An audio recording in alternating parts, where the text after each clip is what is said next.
Street News stasera è qui al Teatro Natur di Cicciano, stasera 7 giugno 2019 per la grande serata, l'unica grande serata del talent show Voci Emergenti, la seconda edizione di Talenti Emergenti che si è tenuto proprio l'anno scorso.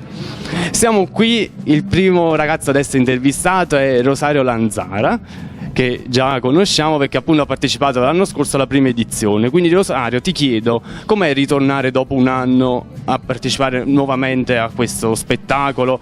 Con quale spirito ritorni? Allora, sicuramente onorato e molto emozionato di cantare oggi il mio inedito Ho imparato a volare. Quest'anno è andato molto bene, positivo. Ho partecipato a Aria Sanremo con iBand grazie al maestro Vincenzo Sorrentino. Quindi stasera proporrai un tuo inedito? Sì. Ho imparato a volare, scritto da me e Luca Blindo, che rapperà nella canzone. Va benissimo, allora noi di Street News ti auguriamo il più grosso in bocca al lupo, mandaci un saluto. Ciao.